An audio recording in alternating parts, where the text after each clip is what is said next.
Filmes realmente baseados em fatos reais dificilmente entregam boas histórias de ficção, mas O Último Duelo consegue superar isso. Fique com a gente depois da vinheta.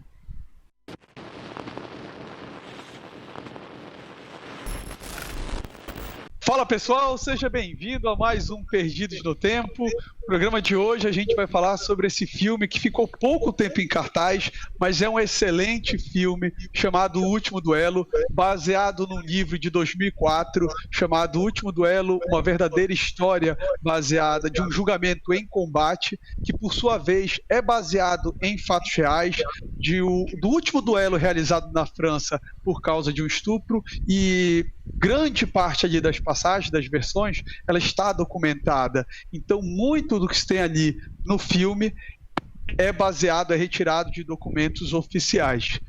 E o filme ele já te surpreende, né? Porque, primeiro que é do Ridley Scott, e isso daí é sensacional.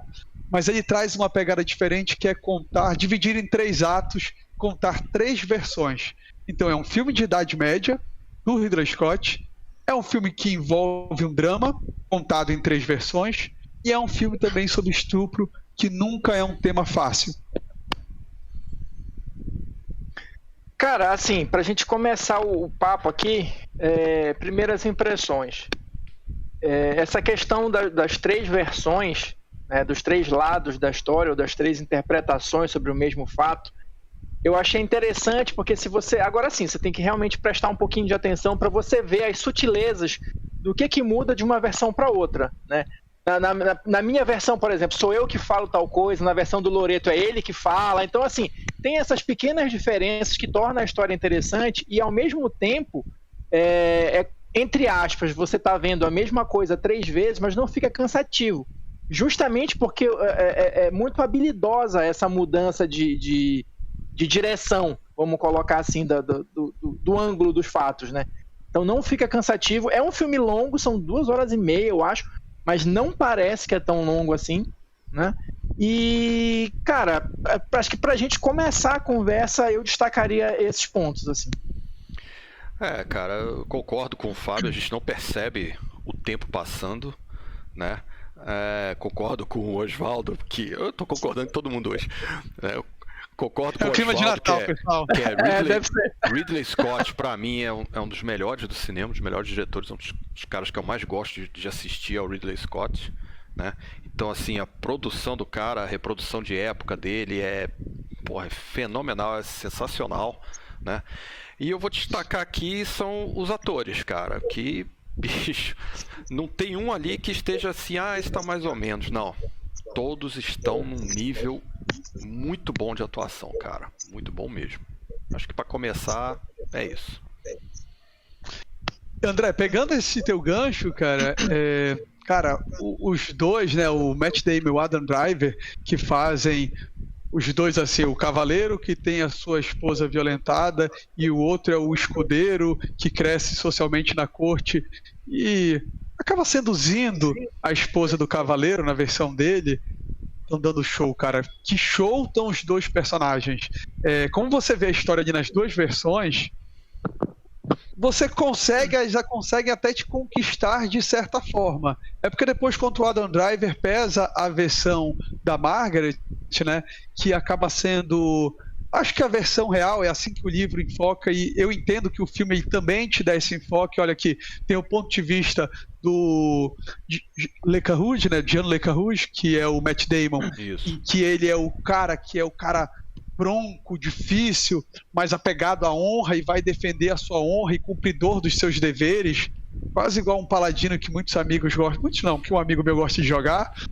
E a gente tem o personagem depois do Adam Driver, que é aquele cara que também quer o amigo, quer a companheiro, e ele é um cara competente, é um cara sedutor que vai crescendo, e na versão dele ali tem aquilo que o Fábio falou, porque dá a entender que ela não quer, mas ela quer, é porque ela é casada, mas se você insistir um pouco, eu queria. É aquela velha história em que a mulher nunca tem uma voz ativa, né? O homem sempre pode forçar um pouco mais na versão do Adam Driver, e os 2 caras estão dando shows.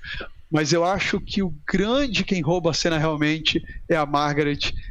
porque você mostra ali como era difícil do lado da mulher, todas as questões da época, a abordagem e aquela abordagem associada à questão do prazer e o estupro e o sexo e a concepção, aquilo também é real. Cara, e como é escroto o julgamento. Cara, o julgamento é algo assim aflitivo, né, cara? Você vê uma coisa que tá registrada na história desse jeito, né, cara? Cara, chega a ser revoltante, né, cara, você ver um negócio desse, cara. Realmente. Eu acho o seguinte, tu vai terminar, Laureto? Termina aí. Não, só ia dizer que ela, a primeira vez que ela fez Free Guy, né, essa menina. A Jodie Comer. Isso. E ela tinha feito uma série antes, cara, que chama Killing Eve, né, que, se eu não me engano, ela ganhou até o prêmio de melhor atriz, né, no Emmy. Cara, essa menina, ela é muito fera, cara. Ela dá show na interpretação dela, cara. E assim, você vê a situação que ela se encontra, cara. E a coragem, né, da menina, né, de expor tudo isso, cara, num momento daquele, cara, é sensacional, cara. É uma história realmente sensacional. Não, eu acho interessante, só pegando o que o Oswaldo falou no início, porque assim, pode ter sido impressão minha, tá? Mas quando vai contando as versões, ele começa a verdade segundo Jean Carrouge, a verdade segundo o Legrit. Quando é a parte dela, aparece a verdade segundo Marguerite, e depois apaga o Marguerite, fica só a verdade. Sim, então perfeito. Acho que é isso que o Oswaldo falou, né? Que a maneira que o filme te diz, te mostra que aquilo foi o que de fato aconteceu. Né? Porque como dizem, né? Toda história tem três lados, né? Sim. A verdade de um, a verdade do outro e o que aconteceu de verdade. Então é mais ou menos isso também que o cara dá uma brincada. Né? E assim, por um lado, apesar de ser um tema pesado, como o Oswaldo falou, eu acho que se a gente pode tirar alguma coisa proveitosa disso tudo, é justamente a reflexão que a gente pode fazer sobre isso. Não só sobre o ato em si, mas de como isso era visto naquele período, né, como vocês estavam falando aí do julgamento e tal. E uma coisa que eu achei interessante nesse sentido é uma fala que tem lá de um dos inquiridores lá do julgamento, que ela tá grávida, né, na hora do julgamento lá e tal. E aí qual era a crença da época, qual era a ciência da época, né, que você não podia ficar grávida através de um estupro, porque você só ficava grávida se você tinha prazer na relação. Então, assim, para ter uma ideia de onde a gente já esteve, né? Assim, é uma idiotice tão grande, né, cara, que chega... Mas era assim, mas era desse jeito, né, cara? E quando ela descobre que se por um acaso o maridão perdesse o combate, ela ia ser queimada na fogueira, cara. Bicho, ela não sabia, cara, disso, cara. É um troço muito... Isso é outra coisa, né, que a gente tinha na época lá, né, os ordalhos, né, que era o julgamento de Deus, vamos colocar assim. A gente vai sair na porrada aqui e quem ganhar é porque Deus estava do lado daquele, né, ou então aquele negócio de, sei lá, de pegar uma brasa e se não queimar a tua mão é porque Deus estava do teu lado. Então, assim, nesse sentido, eu acho que o filme tem muita coisa que a gente pode fazer reflexão e, guardadas as proporções, né, fazer as devidas comparações com eventos, enfim, não tão distantes. E Fábio e André, e tem outra coisa interessante também na versão que eles colocam, né? O roteiro, inclusive, é do Matt Damon e do Ben Affleck, e tem uma terceira pessoa, esqueci agora o nome dela.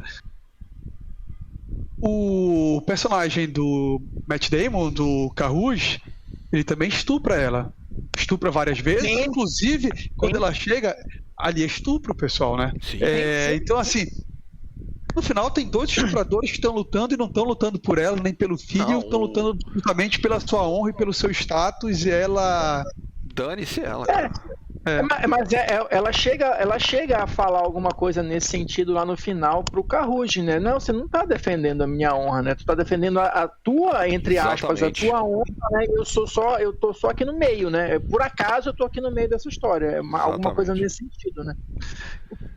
O que vai reforçar aquele papel que a gente tá falando, né, da mulher naquele período, que era muito mais escroto do que é hoje, né? Então, enfim, a gente precisa melhorar muito, mas já avançamos alguma coisa de lá pra cá, pelo menos.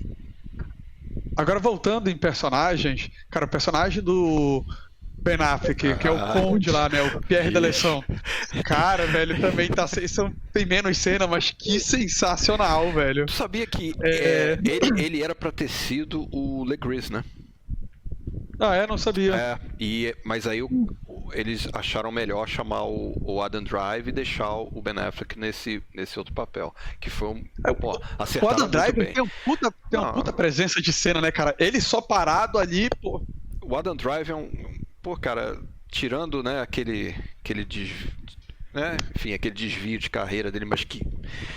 Desvio da força. O desvio da força, né? Desvio da força. Mas a culpa não é dele, ele é um excelente ator, cara. Pô, cara, o cara, onde ele aparece, cara, ele domina a cena, bicho. É impressionante. Não, na verdade, só um parênteses aqui, eu realmente fui descobrir que ele era um bom ator quando eu vi outros filmes com ele, né? Porque ali realmente... Não dá, pra né? ver como uma direção pode esculhambar, né? Não sei se vocês repararam, mas na versão a primeira versão, né, que é a do Matt Damon, a do Carrouge, a postura dele é né? A forma como ele se dirige para as pessoas, como ele reage com a mulher e tal. Cara, quando é a do Legris, né, que é a do Adam Drive, cara, ele...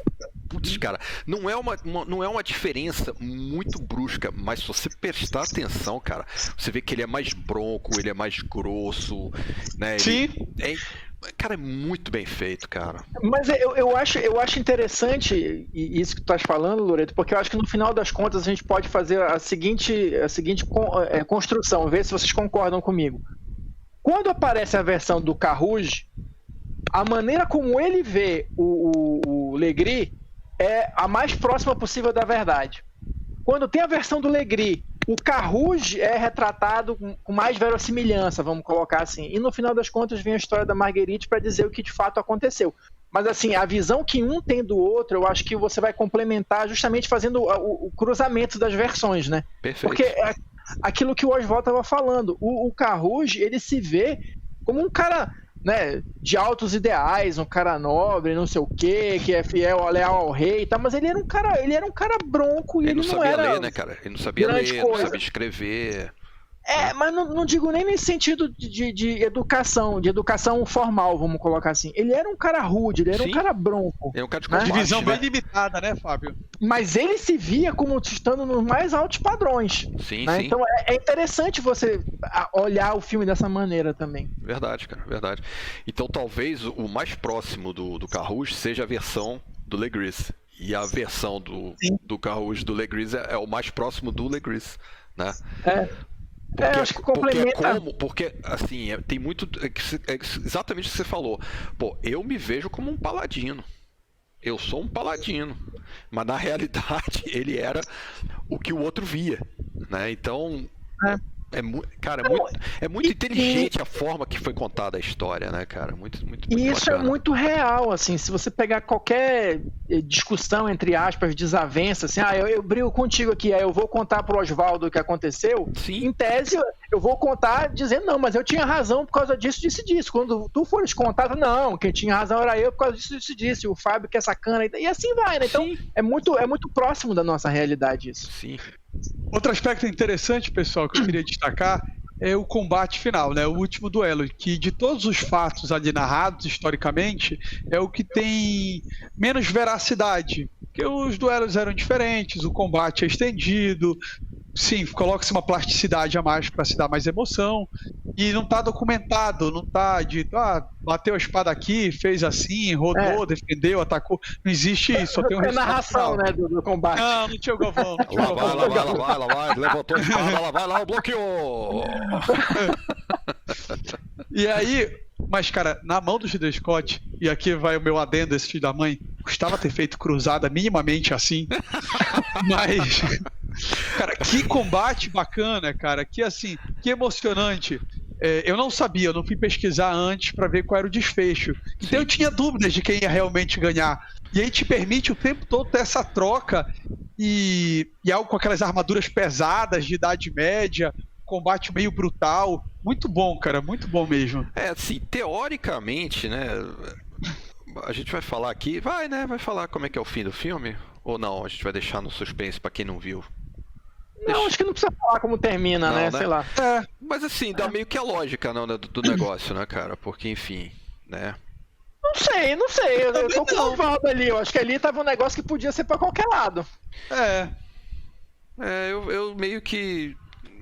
enfim, eu achava que... Sabe por quê, André? É porque tu ficaste com a primeira versão, que é a versão do Jean Le Carrouge no combate. Pode ser, né? Aquela versão no combate aí começa muito rodão. E aí quando tu vai vir na versão do Legris, não era bem assim, não foi bem assim não. É verdade. Oswaldo, você não atinou pro que de fato aconteceu. É porque o Loreto já esqueceu um pouquinho, mas ele estava lá e ele viu esse combate. É por isso. Pô, Apesar de não lembrar dos detalhes. Não queria falar. Não lembrava dos detalhes. Ele, não, mas eu tenho a impressão, eu já sabia como é que ia terminar. Claro, já viu. Né? Eu tava no último, né? Eu tava no primeiro e no último. O Loreto tava lá na arena, pessoal. Agora é o filmão, cara. Eu acho que... Não, vale a pena. Esse vale a pena ver. Realmente acho que é um dos melhores filmes desse ano, né? Acho que vai ser difícil. Tem o Duna, né? Que é muito bom também, né? Teve o Duna, que é muito bom, mas... É outra pegada, né? Assim, não dá muito mas são os dois grandes filmes, né? São os dois grandes filmes. Né? Cara, ainda fico com o Último Duelo. Eu sempre acho que coisas baseadas na realidade, quando elas são bem feitas, elas têm uma precedência sobre outras coisas. Assim. Esse aí tem um peso maior pelo fato histórico, né? E outra coisa que é bacana é o Rei, né, cara? O Rei também é bem... bem característico, né? Bem característico, né, cara? Inclusive, pessoal, pesquisando, né? Um dos fatores que fez o rei aceitar o julgamento por combate, porque existe toda uma questão política ali, já que ele dá um desdobro no Conde, né, do personagem do Ben Affleck, é porque a rainha estava grávida. Não é mal retratado isso no filme, mas na época do fato histórico em si, a rainha também estava grávida, na época ali do julgamento em que a Marguerite está grávida, e acredita-se que isso tenha sensibilizado o rei. Entendi. Agora, tenha tido alguma influência. Inclusive ele fez isso porque, teoricamente, deveria ser julgado pelo senhor ali que é o personagem do Ben Affleck. Pelo feudo ali, né? E como o Legris, ele era protegido, ele era amigo, né, do personagem, que eu já esqueci o nome, né, do personagem do Ben Affleck, não ia dar em nada. O cara sabia que não ia dar em nada, né? Então ele falou, não, vou apelar logo lá pra cima, porque é o único jeito, né? E foi isso que aconteceu. Pessoal, assista esse filme se você não assistiu ainda. É um excelente filme. Deixe sua opinião, deixe seu comentário aqui com a gente. Pode confiar, você não vai se arrepender. Sendo fã de quadrinhos, fã de Idade Média, fã de ninguém, assiste que você vai gostar. Isso aí, galera. Um abraço. Falou!